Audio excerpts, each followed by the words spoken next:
বুড়িগঙ্গার তীরে দাঁড়িয়ে থাকা পিঙ্ক প্যালেস দেখে আমরা মুগ্ধ হই। সেই প্রাসাদের চার দেয়ালের ভিতরে লুকানো আছে এক রহস্যময় ইতিহাস, একটি গোপন চিঠি আর 200 বছরের চাপা পড়া ইতিহাস উন্মোচিত হতে যাচ্ছে আজকের ভিডিওতে। ঢাকা নবাবরা কি নায়ক ছিলেন নাকি ভিলেন, এটা নির্ধারণ করবেন আপনারা।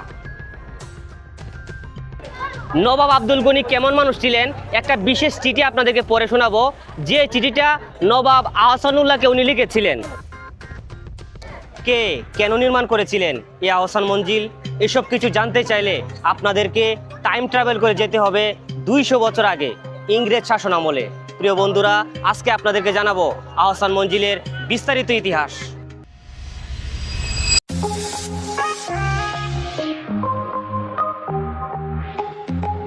এটা সদরঘাট গেলে হবে, তাহলে তো আপনারটা রইল 150 বলছেন, 120 বলছি, এটা তো একদম ইনসাফের মধ্যে বললাম। আচ্ছা, 10 টাকা দিয়েছি। আমার একজন লোক আছে, ফোন দিতেছে, দাঁড়ান। হ্যালো, তো রিক্সা নিয়ে নিলাম একবারেই। আমার সাথে আজকে আমার ছোট ভাই যাবে, ছোট ভাই চলে আসছে, সেও কন্টেন্ট ক্রিয়েটর হবে। আপনি কই আছিলেন? এত ফোন দিলাম, আপনি অনেকক্ষণ অপেক্ষা করেছেন আমার। এই জন্য আমি আন্তরিকভাবে দুঃখিত। এখন আজকে আমরা কোন জায়গায় যাচ্ছি বলো তো? আহসান মঞ্জিল। জি, আহসান মঞ্জিল। আহসান মঞ্জিল। আহসান মঞ্জিল। তো আহসান মঞ্জিল তুমি যাইতেছো, কেমন লাগতেছে বলো? ওইটা আমি কখনো যাই নাই, কিন্তু বইয়ের পাতায় পড়ছিলাম ছোটবেলা। ঠিক আছে, আহসান মঞ্জিল। আমি তো ঠিক করে নামটা বলতে পারি না, প্রথমে বলেছি আহসান মঞ্জিল। কোনো সমস্যা নাই, কোনো সমস্যা নাই। টেস্ট হইবে, কি টেস্ট হইবে? নগদ নারায়ণ, আমরা যাইতেছি, গিয়ে দেখবো সরাসরি। পড়ছিলাম অনেক আগে আহসান মঞ্জিল, অনেক বিখ্যাত একটা ঐতিহাসিক জায়গা। রাইট।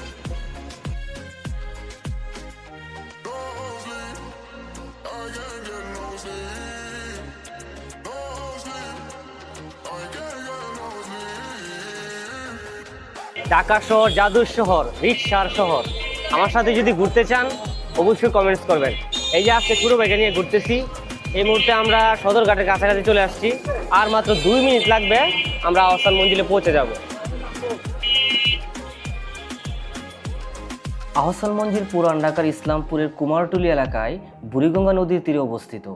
এটি ঢাকার নবাবদের ঐতিহাসিক বাসভবন ও সদর কাছারি ছিল, যা বর্তমানে জাদুঘর হিসেবে ব্যবহৃত হচ্ছে। আহসান মঞ্জিলের খুব কাছাকাছি চলে আসছি, দেখেন। কি 10 টাকা দিবেন না? দিলে তো ভালো। ঠিক আছে, যান, আপনি রাখেন। তো রিক্সা ভাড়া নিল 150 টাকা। সবাইকে পাঠিয়ে দিলাম টিকিটের কাজটা করার জন্য। তারা আমাদের লাইনে চলেছে। ঠিক আছে, তারা দেখে হ্যাঁ, একটু চালাক নইলে চলে না। অনেক লম্বা লাইন, কিন্তু ছোট ভাই ঢুকে কিভাবে জানি নিয়ে আসলো বুঝলাম না ব্যাপারটা কিছু। এই যে টিকিট নিয়ে আসি, টিকিটের মূল্য হচ্ছে 40 টাকা। এই যে দেখেন কত লম্বা লাইন। আহসান মঞ্জিল সম্পর্কে জানতে চাইলে আমাদেরকে টাইম ট্রাভেল করে যেতে হবে 200 বছর আগে। বর্তমান আহসান মঞ্জিল এলাকায় মুঘল জমিদার শেখ এনায়েতুল্লাহর একটি বাগান বাড়ি ছিল। 1740 সালে তার পুত্র শেখ মতিউল্লাহর কাছ থেকে ফরাসি বণিকরা বাণিজ্য কুঠি বানায়। 1757 সালে পলাশির যুদ্ধে কুঠিটি ইংরেজদের নিয়ন্ত্রণে চলে যায়, পরে আবার ফেরত আসে। এরপর 1830 সালে খাজা আলিমুল্লাহ ফরাসিদের কাছ থেকে কুঠিটি কিনে সংস্কার করেন। 1859 সালে নবাব আব্দুল গনি ফরাসি কুঠির পাশে নতুন প্রাসাদ নির্মাণ করেন এবং 1862 সালে কাজ শেষ হয়। এটি তার পুত্র খাজা আহসানুল্লাহর নামে নামকরণ করা হয়, যেটি আজ পরিচিত আহসান মঞ্জিল নামে। এরপর 1888 সালে টর্নেডো এবং 1897 সালে ভূমিকম্পে প্রাসাদটি ক্ষতিগ্রস্ত হয়। নবাব আহসানুল্লাহ তা মেরামত করেন।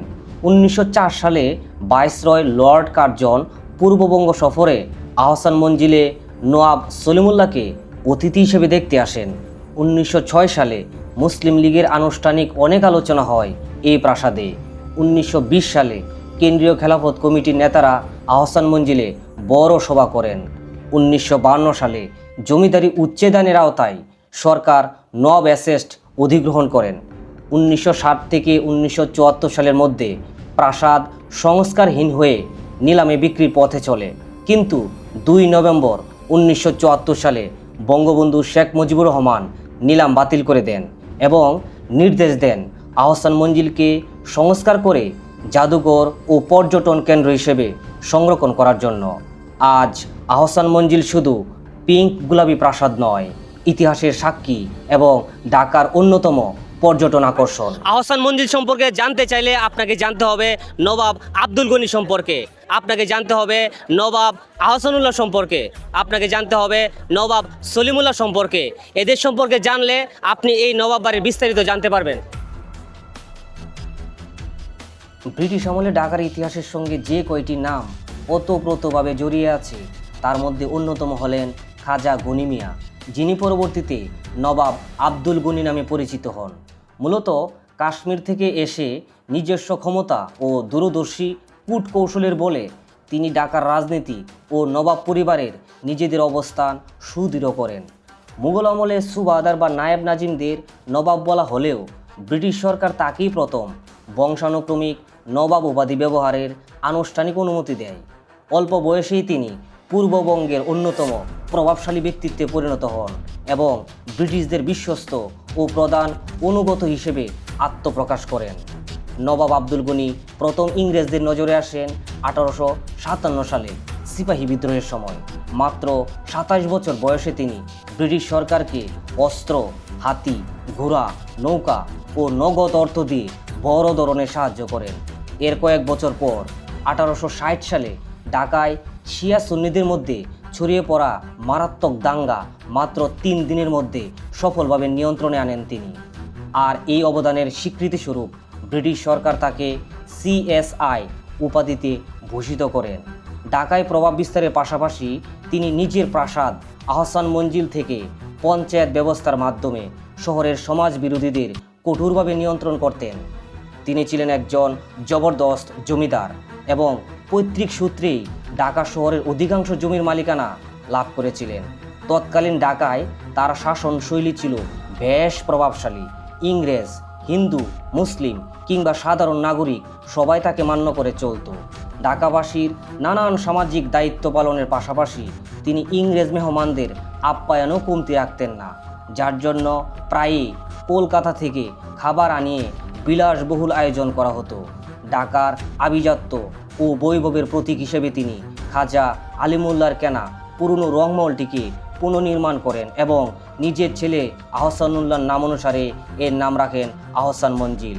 যদিও সাধারণ ঢাকাবাসী এটিকে নবাব বাড়ি হিসেবেই চিনত। পরবর্তীতে 1879 সালে KCSI উপাধি পাওয়ার পর তিনি সরকারের কল্যাণ তহবিলে 50,000 টাকা অনুদান দেন। এই অর্থ ঢাকাবাসীর কোনো কল্যাণমূলক কাজে ব্যয় করার সিদ্ধান্ত নেওয়া হয় এবং গঠিত হয় একটি বিশেষ কমিটি। কমিটির পরামর্শে ঢাকায় বিশুদ্ধ পানির ব্যবস্থা করার উদ্যোগ নেওয়া হয়। এই প্রকল্পের জন্য নবাব আব্দুল গনি পরবর্তীতে আরও 1,50,000 টাকা প্রদান করেন। 1874 সালে বুড়িগঙ্গা নদী থেকে পানি এনে শোধনের জন্য পানি শোধনাগারের ভিত্তিপ্রস্তর স্থাপন করা হয়, যার নির্মাণ কাজ শেষ হয় 1878 সালে। এভাবেই তিনি তৎকালীন ঢাকায় প্রথম নিরাপদ সুপেয় পানির এক ঐতিহাসিক বিপ্লব ঘটান। 1877 সালে খাজা পরিবারের দায়িত্বভার দিয়েছিলেন পুত্র আহসানুল্লাহর উপর, আর 1896 সালে মৃত্যুবরণ করলে দেশের সব কিছু বন্ধ করে সরকারি ছুটি ঘোষণা করে ওনাকে সম্মান জানাতে এভাবে একটি গল্প শেষ হয়ে শুরু হয় আরেকটি গল্পের নাম আহসানুল্লাহ। নবাব আব্দুল গনি কেমন মানুষ ছিলেন একটা বিশেষ চিঠি আপনাদেরকে পড়ে শোনাবো। এই চিঠিটা লিখেছিলেন ওনার ছেলে আহসানুল্লাহকে, আর এই চিঠিটি প্রকাশ করেছিলেন MLA আবুল হোসেন 1921 থেকে 1922 সালে। চিঠিটা আপনাদেরকে হুবহু পড়ে শোনাচ্ছি। নবাব সাহেব তার পুত্রকে লিখেছিলেন, খানদানের নেতৃত্ব প্রতিষ্ঠা করতে চাইলে ঢাকার কুট্টিরা তাদের প্রজা নয়, অথচ তাদের প্রজার মতো ব্যবহার করতে হবে। সব লোক যদি পড়ালেখা শিখে বাস্তব অবস্থা জানতে পারে তবে খানদানের নেতৃত্বের পরিকল্পনা ছাড়তে হবে। তাদের অন্যভাবে টাকা পয়সা দিয়ে সময় সময় সাহায্য করা যেতে পারে, কিন্তু স্কুলের ব্যবস্থা করা যাবে না। এরকম একটা চিঠি উনি লিখেছিলেন।